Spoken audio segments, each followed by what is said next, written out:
Hi, I'm josephrlewis, and I write adventures. And today, I'd like to talk about some of those adventures. In fact, I'd like to talk about all of those adventures.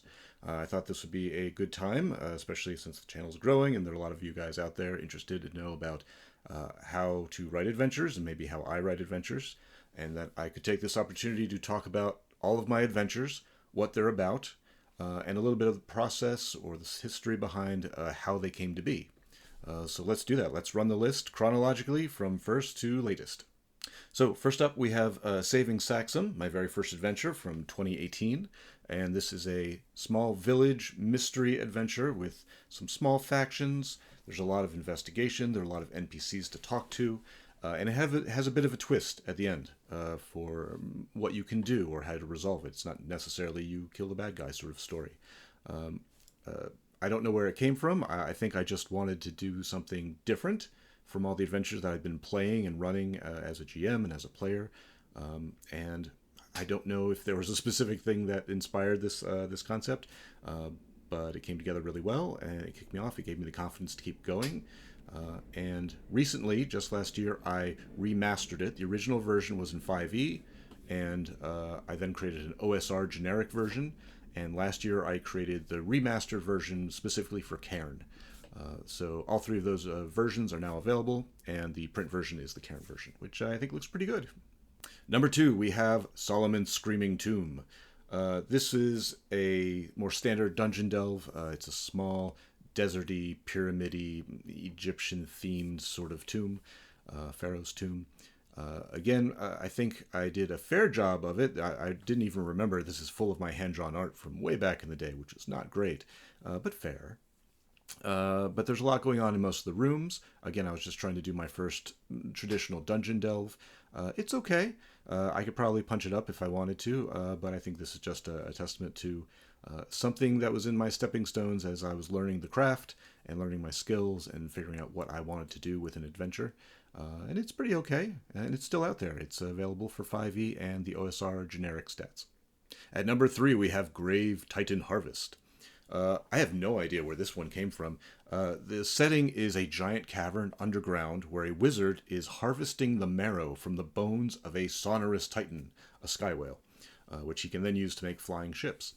And this underground cave complex is full of cavey stuff. There's weird buried monsters and creatures and old artifacts from, lost civilizations. And there's a little bit of interaction with the NPCs where they're working for this wizard.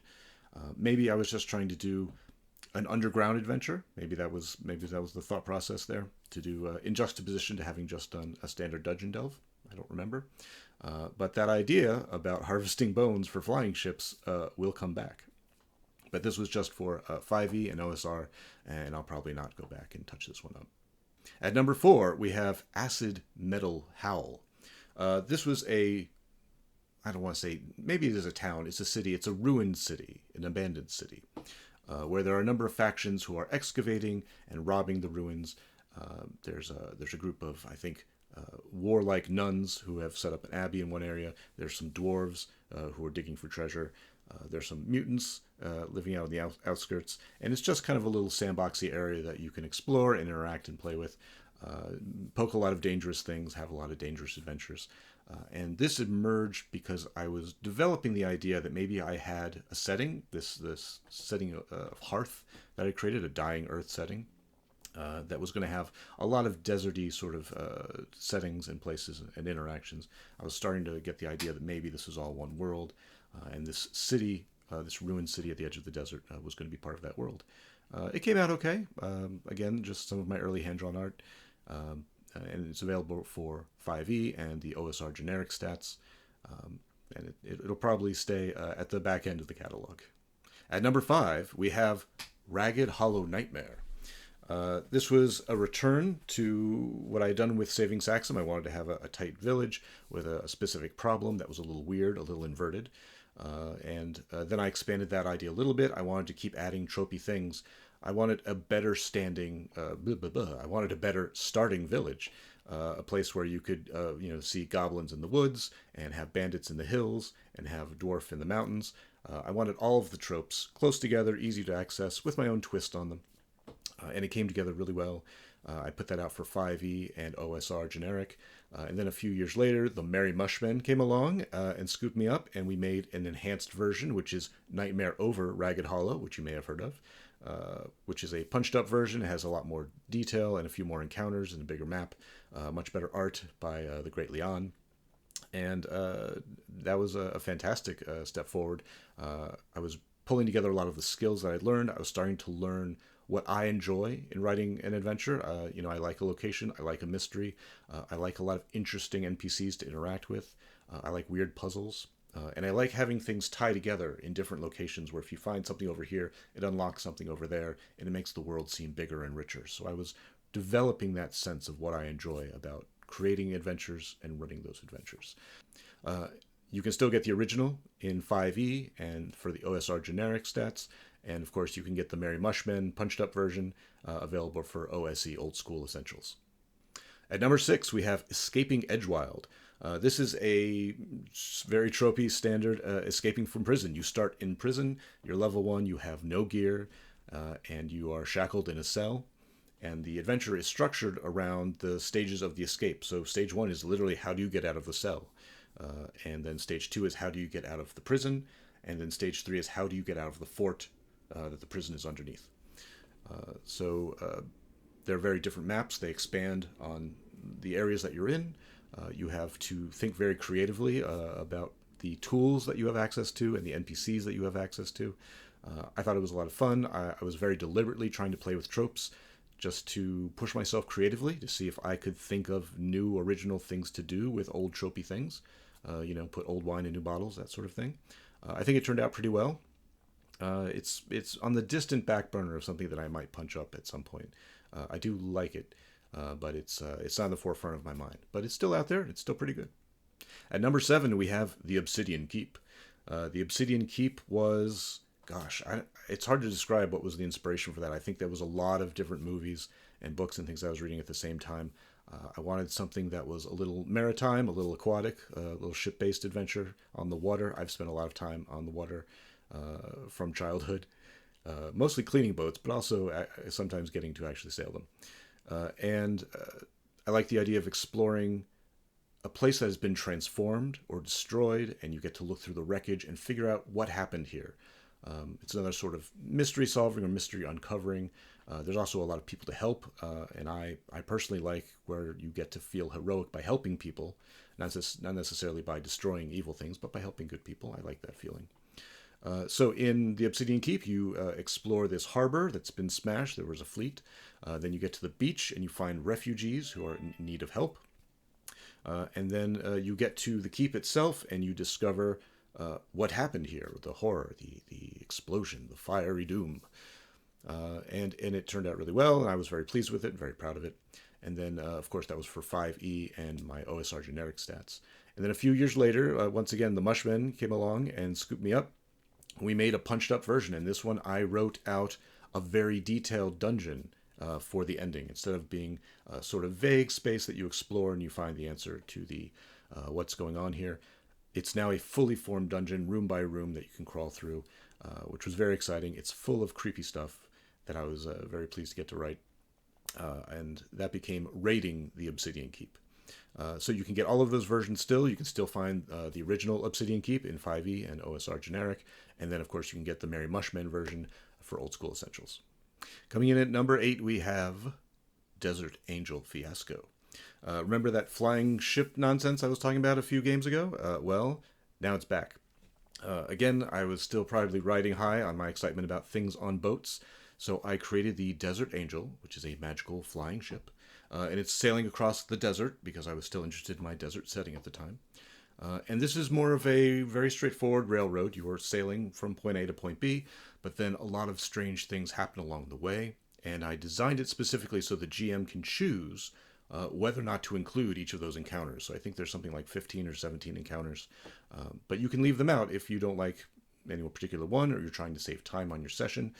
So this made it actually really good for something like a 4-hour one-shot or a con game, unexpectedly. But it incorporated some eldritch horror monsters. We had some standard sky pirates.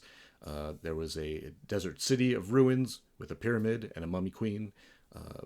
Lots of deserty things, phoenixes, cactuses, and a huge structure in the middle of the desert, the Dead Sun Massif, which was also going to be an important location. I was going to write more adventures there, which I have not gotten back around to. But I was very proud and enjoy the Desert Angel Fiasco very much. Very few people ever get the Desert Angel to its destination intact, which is fantastic. The original version, of course, was for 5e and the OSR generic stats, but then in recent months, over the last year, that was one of the adventures that I punched up, added a little more content, and adapted for Carrion. So that's available in all three of those systems right now, but the print version is just Carrion.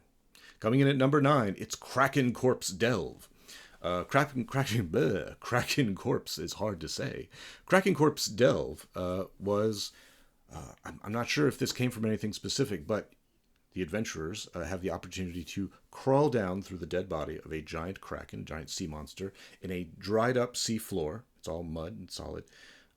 And there are, of course, some body parts that are not entirely dead. There are a lot of parasites. There are some people down there who are mining the corpse for its fluids and effluvia. And the shell story for this is kind of wild. It actually ties into the previous adventure. There are people who worship eldritch horrors, who are very tentacled and bizarre, at the end of time, at the end of the world. And one of those people has traveled back through time to today, to the adventure right now, because she doesn't like the future and she's bored with it and she wants to live during more interesting times, which is present day, your times. Unfortunately, she's left the time portal open, which is down at the bottom of the Kraken. So her sister is trying to get her back. She's sending monsters through this portal. So the heroes get to go all the way down through the Kraken's corpse in order to try to close this time portal so that the monsters stop coming through. And also, of course, claim the giant diamond sword that's holding open the portal. Lots of good stuff going on. Lots of mixed ideas. And the reason this calls back to the previous adventure was I was thinking that the Dead Sun Massif would be a massive complex for these future people, these evolved mutant horror, chaotic worshipping people, which has not come to pass yet, but may. And I also like the idea of playing with time travel. It's very hard to do, and this was just touching it ever so gently. There's no the players themselves don't time travel unless they go through that portal at the end. They can go to the end of time, but that's a choice.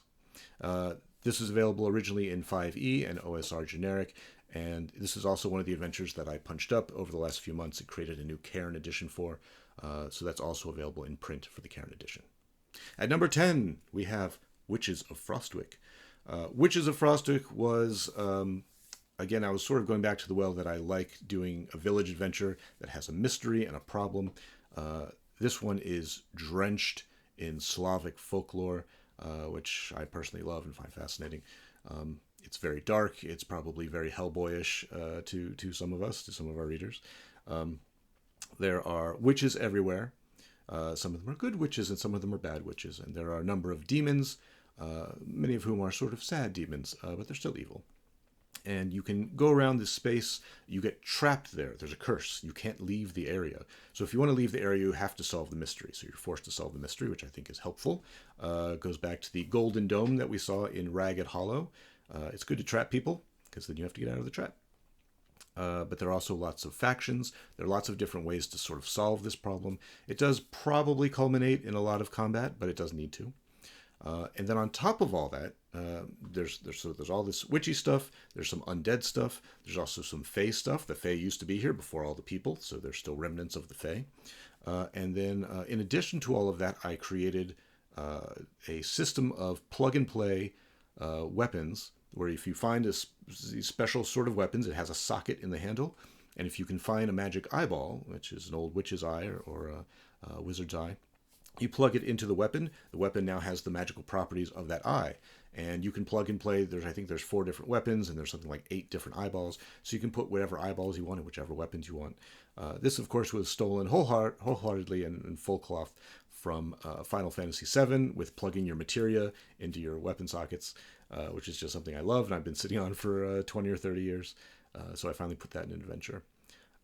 This is also something that I punched up for Carrion over the last year. So there's a new edition. It's available in softcover and in hardcover, because I think it looks really nice. It's got some great new artwork in it.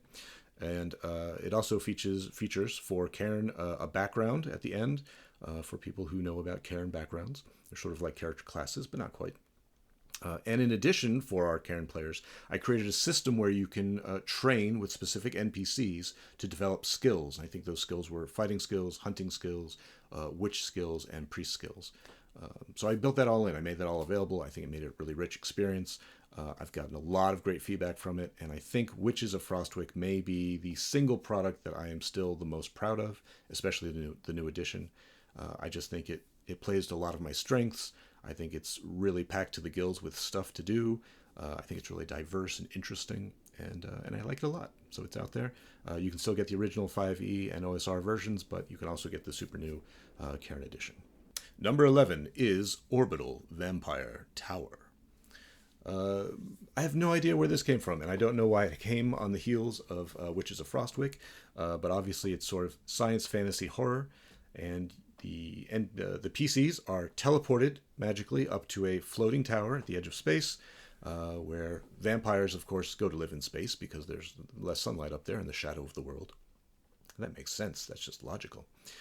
So there's a rich, fancy, aristocratic alchemist vampire who lives in this tower and does terrible experiments and needs to feed, and he has several servants. There's also happens to be a chaos monster and a trapped angel inside this little space station, and you're on the clock to try to escape. There's also other vampire lords in their own towers floating around, and they may come over and visit you and try to take over. So lots of dangerous stuff, but lots of weird, magical, powerful stuff to find and exploit and try to take back to the surface of the world with you. That was a 5e OSR generic, and I think it's actually the last OSR generic statted adventure that I did. But still pretty cool, pretty fun. And it's an idea that I would come back to do again not so long in the future. At number 12, we have Star Dragon Rage. And I know exactly where this one came from. I was trying to recapture sort of the magic of Ragged Hollow to have a town with a problem. But I'd also been playing the game Hollow Knight a lot, and I like that game very much. And if you're not familiar, it's a Metroidvania side-scroller where you're working your way down through these tunnels and caverns, and you're exploring a ruined city sort of situation. And every time you meet an NPC or find a new location, you get more of the backstory of what happened here, which I love. I love uncovering the story and the history and the mystery. So I built an entire adventure around that idea. There's a little village called Kettle on the side of a very hot lake.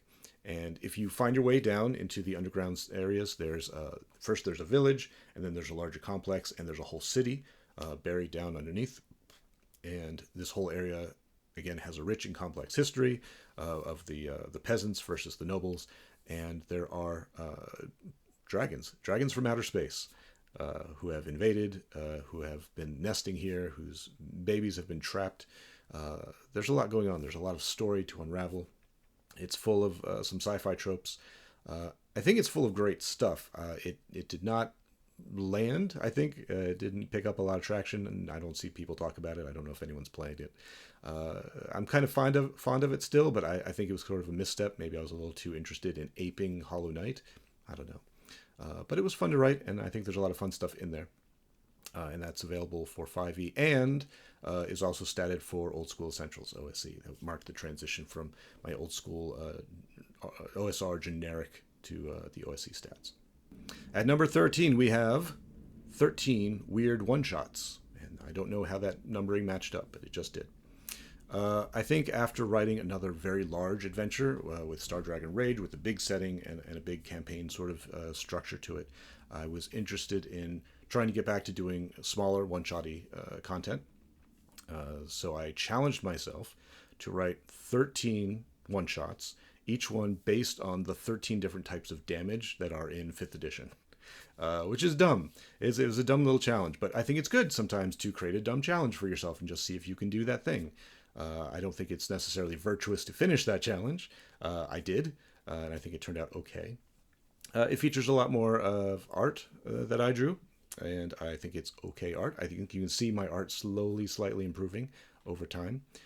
But I did. I made 13 adventures, so there's adventures based around piercing and bludgeoning and slicing and electrocution and psychic damage and whatever it may be. That's not really obvious. That's not like painted on the cover. That's what it is. They're all very different and unique, and I think they're interesting.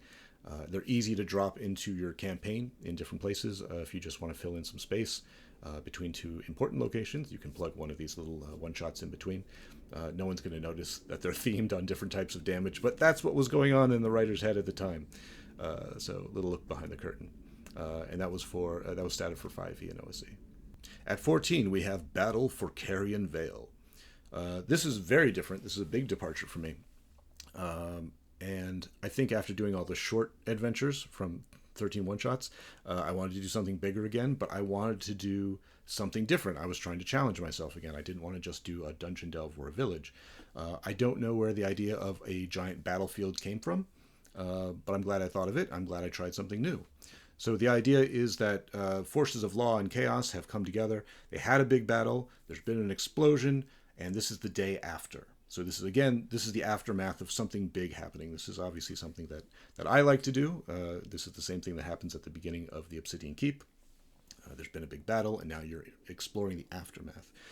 So the map for the Battle of Carrion Vale is this massive battlefield that stretches across a huge valley. And all of the locations are all of these scattered forces who are injured or lost or confused or rallying.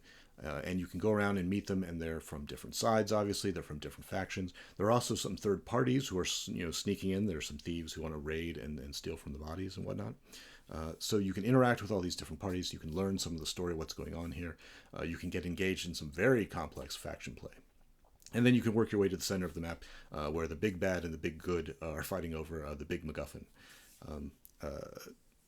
It's a very interesting and different sort of adventure. I know a lot of people have liked it when it matched up with their goals and their setting. It's pretty specific. I am fond of it. Again, it's full of my art, and this is not my favorite art that I've done. I was experimenting with how to color things, and I don't know if it went that well. This is on my short list of things I might go back to and punch up and do a new version of. But this is available in 5e and OSE. Stats.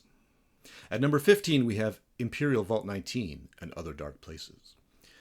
This actually began as a one-shot, and then later on I wrote 4 more one-shots, and then I bundled them together. So it's now a little book of 5 one-shots. I wrote the original first adventure actually with my daughter, Harper, which she gave me all the prompts. We talked about some story ideas, and then, of course, I wrote the actual adventure. But it's just, it's got a really good hook. There's a villager who just gave birth who says, "Help me, the witch stole my baby." And then you have to go down into the witch's lair and get the baby back. And there's some very diverse, interesting encounters along the way. They don't tie together very well. They're a little bit chaotic, but that's by intent because she's a chaos witch. So it's fun, it's quick, it's easy, it's dynamic, it's a little bit different. The 4 follow-on adventures are sort of tomb adventures, tomb delves. They're pretty straightforward. I think there's a vampire, there's a mechanical paladin, there's a fae creature. And those are heavily themed and very specific. So if you like those, you can grab those and plug those into your campaign. The original versions were for 5e and OSE, and this is, again, one of the things that I punched up and tied together a bit more. I made a Cairn-specific version, so that's available as well. At number 16, we have Orbital Vampire City. Yes. Before we had the Orbital Vampire Tower. Now there's a whole city. Once again, this is just me ping-ponging back and forth between writing short adventures and big adventures. So coming off the heels of something short, I made something big. I wanted to tackle something massive. I had not written something that was technically a city before, and I wanted to challenge myself to do that. So that's how we got Araveshti, the Vampire City in the Stars. Partially inspired by, of course, Vampire Hunter D, Bloodlust, where it's implied that the vampires of the future, who are very technologically advanced, have fled to the stars and are living in space or on another world, which is a terribly romantic, melodramatic conceit, so I like that very much.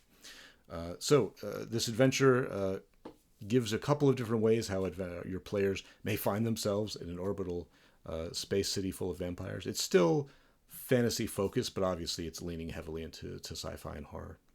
And it's full of tropes from movies like Predator and Alien. Every now and then you find a monster that looks very much like something you've seen in a movie with the serial numbers filed off. But there's tons of vampire theming. There's tons of types of vampires. There are vampire factions. There are decaying mutant vampires, all sorts of vampires. And also lots more art. And I think my art, again, is inching forward and getting better in this adventure.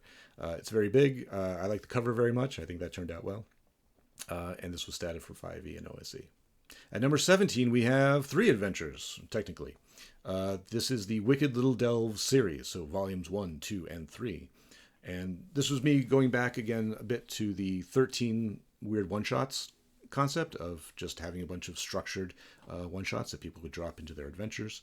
And again, the challenge that I wanted to give myself was, could you write good, interesting adventures that only had one monster stat block in each adventure? And I think it turned out okay. The idea being, I was thinking about things like, I think we've talked about in other videos, zombie movies, vampire movies. There are lots of things where there's only one kind of monster. And there's something really beneficial about that, in that the players can keep interacting with it. They can learn its strength. They can learn its weaknesses. They can get smarter about fighting it by interacting with the same monster over and over again. And I wanted to give my players that opportunity to see if that worked out. And in playtesting, I thought it worked out really well. So there are 3 volumes of Wicked Little Delves. Inside each volume, there are 3 adventures.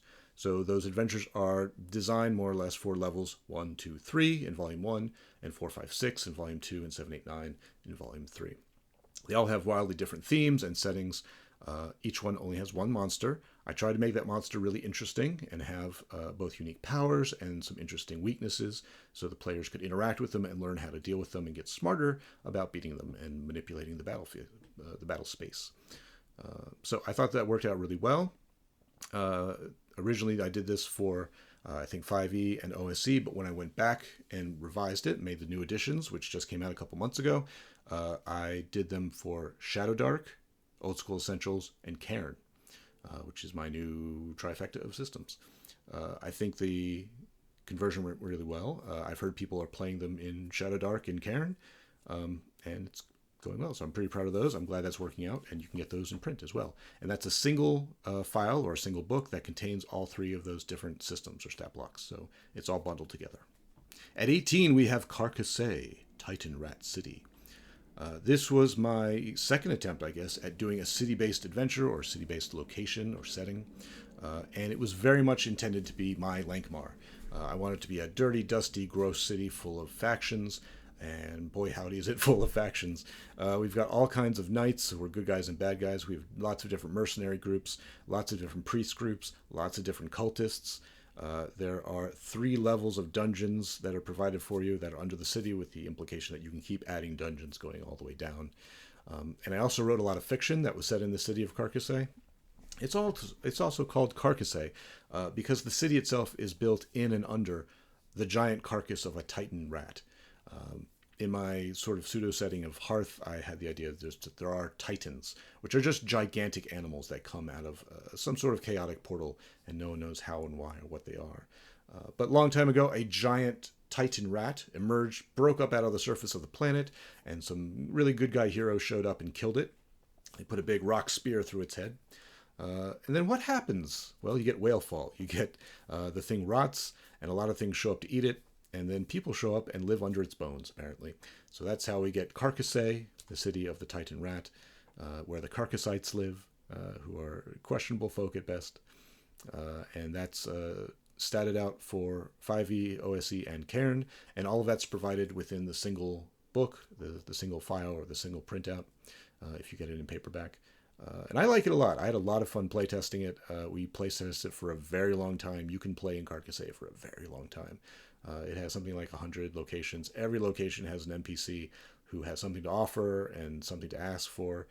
It's very detailed. There's tons of stuff, but still in a very accessible way. So maybe you should check that one out. That's pretty good. At 19, we have the Undying Sea. The Undying Sea went through many permutations. The original intent, I wanted to try my hand at writing a game, and this would not have been my first game. I've published a couple of games that I'm not talking about in this video, But I had the idea that I was going to make a game. It was going to be sort of Cairn adjacent. It was going to be focused on sailing on the sea. It was also going to take the idea of a depth crawl created by Emmy Allen, where the farther you go from home, the stranger and more interesting or dangerous the locations get. So I had all these mechanics and ideas I was playing with, and I started to write the document. I had a lot of notes. I was creating random tables for how to build this game in this setting. And then I went to PAX Unplugged one year, and I picked up Pirate Borg. And I opened Pirate Borg by Luke Stratton, and all of my tables and all of my content was already in Pirate Borg. He had already designed systems for making up islands and digging up buried treasure and creating ships and having ship combat. And I said, well, shoot. So I decided to take a step back and think about how I could make my own game still, my own setting, whatever it is, that would be unique and not feel very much like this Caribbean-themed fantastic adventure book. Hi, Luke. And what I came up with was I shifted the theming. It became more Mediterranean, sort of Greek mythic setting and background. And I rehashed how you build islands and experiences. And it still turned out really well. There's a huge bestiary, fully illustrated by Hodag. It has a great cover. I like the cover very much. And as you sail about this space, as you get farther from home, the islands get weirder and stranger, and you can generate what is on those islands. But I tried to be as helpful as possible. I didn't want it to just be like a couple of words, like a spark table. So they're very detailed blocks of, well, you can go to any of these types of very detailed islands, and on them they can have any one of these very detailed locations, like a tomb or a castle or something. And inside them, there's lots of little random tables for what kinds of creatures you explicitly find, like on the coast or on the interior or inside the ruins. So very robust tools to help the GM to have a great time generating all these islands. And of course, there's some faction play built into it. And I think it turned out really well. I'm pretty proud of it after the fact. And I've heard a lot of people are playing it, so that's very cool. And that brings us to the end of our list, number 20, Perilous Path of the Cursed Camel. I think I've talked about this recently. This is my most recent publication from this year, and it is for explicitly for convention play because you can control the length of it by deciding how many encounters you want to play. There are up to 12 encounters, and each one is meant to be played for half an hour at the table. And the conceit is that the players are just hanging out, being players, being adventurers, and this magical camel walks up and says, "I'm sorry, you've all been cursed by the witches of Grome. Come with me. You have to die now." But on the way, we're teleporting across time and space. Along the way, if you happen to pick up some magical relics, then when we reach the witches, you can barter for your life and get your soul back. So the players get to play through all these locations, which are very random and dynamic and very diverse. And then at the end, they can have one confrontation with the witches and possibly die or become magical talking animals or escape with their lives and some very magical, powerful items. So, that's been a lot of fun to playtest. I'm hearing great things about other people playing it in their home games or even at cons. I'll be running it at another con later this year, so I'm pretty happy with that. And it is also triple statted for Shadow Dark, OSE, and Carrion. And I've been experimenting with a lot of different systems for how can I put content in multiple systems. Again, we've talked about this in other videos, but if you want to see one of those examples, Perilous Path is free or pay what you want on, I think, every place you can get it. So I encourage you to check it out and let me know what you think of that system. So that's my whole catalog of adventures and a little bit of the backstory of why I chose to write those things or experiment with them. You can see the evolution of what I've tried to do, what I've learned, what I've found that I enjoy writing and what I enjoy playing. You can also see some of the evolution of my hand-drawn art, which I think is getting pretty serviceable now. I'm pretty pleased with my art. My next book is going to have a lot of my own art inside it. So I encourage you, of course, to pick up a pencil and start drawing, because drawing's fantastic. But that's all I wanted to talk about today, just me and my stuff. Thank you for indulging me, and good luck out there.